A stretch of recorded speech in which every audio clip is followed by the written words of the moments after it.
And let's dispel once and for all with this fiction that Barack Obama doesn't know what he's doing. He knows exactly what he's doing. We are not facing a president that doesn't know what he's doing. He knows what he is doing. Let's dispel with this fiction that Barack Obama doesn't know what he's doing. He knows exactly what he's doing. Anyone who believes that Barack Obama isn't doing what he's doing on purpose doesn't understand what we're dealing with here. Democrats already circulating that video from last night. Senator Marco Rubio joins us live right now. What went wrong?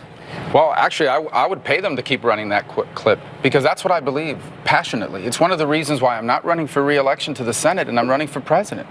This notion and this idea that somehow, oh, this is an accident.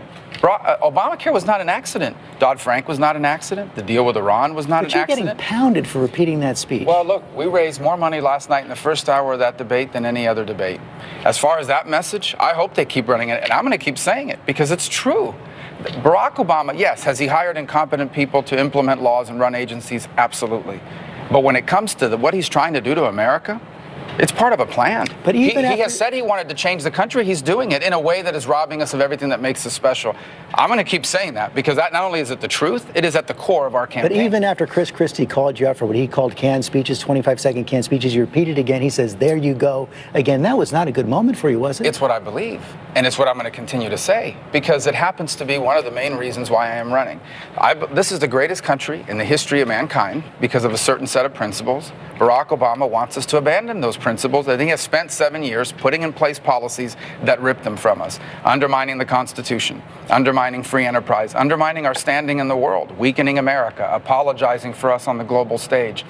The reason why I'm running is if we elect someone like that for the next 4 years, I think it may be too late for America to turn around. Lindsey Graham, supporting Jeb Bush now, said the case for Marco Rubio is ready to be commander-in-chief took a hit tonight. Well, Lindsey Graham supporting Jeb Bush. I don't expect that he's going to say positive things about me. Here's the truth. Of everybody on that stage, no one on that stage last night has more experience or a better understanding of the national security issues before this country than I do. And that is the most important thing the president does. The president doesn't run the economy, but the president does have to be commander-in-chief. No one, even though you've never been in an executive position. No one on that stage has a better understanding or has shown better judgment on foreign policy than I have, period. And I think I demonstrated that last night. I've demonstrated that throughout the campaign. Speaking of national security and foreign policy, you just heard Donald Trump back here on the issue of waterboarding and torture, said he would authorize something even worse, that sometimes we do have to mirror our enemies. What did you make of that? Well, I don't even know what that means, obviously, so I can't make much of it. I can tell you two things, and I said it last night. The first is we shouldn't really be discussing specific tactics because it allows a terrorist literally to plan for how they'll be interrogated to avoid this. But you would reserve the right to order waterboarding. Well, we are going to interrogate terrorists. We're not even doing that now because there's no one being sent to Guantanamo. But beyond it, I would tell you that we have to understand you cannot interrogate a terrorist as if it was a law enforcement investigation. A law enforcement investigation is about collecting evidence for prosecution. A terrorism interrogation is about finding out information to prevent something from happening, to prevent an attack, or to target others who are involved in actively plotting. So you'll have to use different tactics. We're not going to discuss those tactics. Let me suffice it to say that we are going to comply with whatever a civilized nation would do. But you have to treat terrorists differently than you do a street criminal. You also got called out by Jeb Bush and Chris Christie on the issue of abortion because you don't support exceptions for rape and incest. And Jeb Bush also said this to CNN. I'm going to put that up. He said, it's a tough sell to tell a pro-life mother that her daughter has been raped, that she would just have to accept that as a sad fact. This is not an easy decision, but Marco will have to explain that position. What would you say to Well, a couple of things. Number one, abortion to me is not a political issue. It's a human rights issue. And so if Jeb wants to make it a political issue, that's his right. For me, it's not. Number two, I have supported laws that have exceptions. The 20-week abortion ban. If it's but passed, that's not what you believe. Well, first of all, I do require an exception for life of the mother because I'm pro-life. Number two, as I've said, if they pass a law in Congress that has exceptions, I'll sign it because I want to save lives. The broader point I've made, however, is I believe all human life is worthy of the protection of our laws. That's what I deeply and personally believe. And I'm not going to change my position on something that is so deep in me in order to win an election. So what do you say to that mom, the look her in the eye? It's what a do you tell terrible her? situation. I mean, a crisis pregnancy, especially as a result of something as horrifying as that, I'm not telling you it's easy. I'm not here saying it's an easy choice. It is a horrifying thing, what you've just described. It's heartbreaking. It is unimaginable, quite frankly. I get it. I really do, and that's why this issue is so difficult.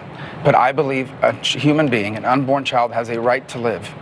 irrespective of the circumstances by which they were conceived. And I know that not majority of Americans don't agree with me on that, and that's why any law that limits abortions that passes will almost certainly have exceptions, and I'll sign it with exceptions. But I personally believe that all human life is worthy of the protection of our laws. Immigration, the most talked about issue online last night. You're getting hit for being for the Gang of Eight bill, part of the Gang of Eight on immigration, also for running away from it. So bottom line, was it a mistake to forge the original deal? No, look, I went to Washington to try to solve problems. Immigration is a huge problem in Florida. And I saw an opportunity to do the best we could in a Senate controlled by liberals like Harry Reid in the hopes that the House would take it up and make it even better. Happened in the Senate, did not happen in the House. Here's the bottom line. That's not the way we're going to do it when I'm president.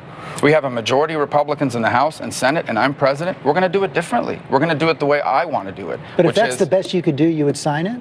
Well, I don't think that's the right. I don't think that law, the way it was constructed, could have ever passed, because most certainly I think when you look at the House and the broader population in America, people don't want to move on immigration until you can prove to them that illegal immigration is under control. And that's the point I've been making now for 3 years. We are not going to be able to do this comprehensively. As president, we will not.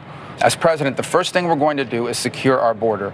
And until the border is secure, nothing else is going to happen on immigration. And anyone who believes otherwise is either delusional or is not being honest. But no regrets about being for the Gang of Eight, being part of the Gang of Eight. I went up there to try to solve problems. It would have been easier to sit back and just give speeches and criticize what other people did. I went up there to try to solve problems. Immigration is a big problem. And it's harder today and worse today than it was 3 years ago. Your opponents had no trouble last night saying you're not ready to be commander-in-chief. Straight question, do you think Donald Trump is ready to be commander-in-chief? Well, I think in order for Donald to pass that threshold, eventually, at some point, he's going to have to show some in-depth knowledge of the foreign policy issues before us. Up to now, he has not done that. And, he's new to politics. Not ready right now. Well, he's new to politics, and so I think he still has time to learn about these things, but he's running out of time. Last night alone, we just had a brief question about North Korea. This is a huge threat. The leader of North Korea is a lunatic, but he possesses long-range missiles that are probably already capable of reaching the United States, most certainly capable of reaching Guam and Hawaii, and not to mention our allies like Japan and South Korea. And this isn't an emergent issue, but it's a very dangerous one. He better have an in-depth understanding of that, because on your first day in office, you cannot predict what issue will confront you. I know this, of all those people on that stage last night still running for president, none of them has more experience or a better understanding or has proven better judgment on these issues than I have. And right now, Donald Trump does not have that readiness? Well, I don't think Donald Trump has answered questions about foreign policy in depth to this point. He didn't know what the nuclear triad was when he was asked a few weeks ago in one of our other debates. And even last night, the most he could say about North Korea was something about China and leverage. So I think that ultimately, I'm not here to pick on other Republicans. I'll let, at the end of the day, the voters make that decision. But I can tell you, if you want to be commander-in-chief, whether it's Donald or everybody else running, you better show that you understand these issues in depth and that you have some good judgment on them. People writing about your strategy say you have a 3-2-1 strategy. Third in Iowa, second in New Hampshire, first in South Carolina. Still on track for a second place here? Well, you've never heard anybody in my campaign say anything about that. We wanted to get as many votes as we can and as many delegates as we can. So last week in Iowa, came in third, but we had as many delegates as the second place finisher and one less delegate than the first place finisher. This is going to matter in a race like this potentially. Same strategy in New Hampshire. We want to get as many people to vote for me as possible, and we'll keep moving forward. I can tell you that we've built a campaign that's going to be around in South Carolina, in Nevada, on March 1st and beyond. And I feel very optimistic about where we are going to be once the delegates are tallied, once everyone else, and especially once the race is narrowed to 2 or 3 people. And nothing from last night changes that? Absolutely not. Well, other than the fact that we raised more money in the first hour of that debate than we did in any other debate. Senator Rubio, thanks for joining us this morning. Thank you.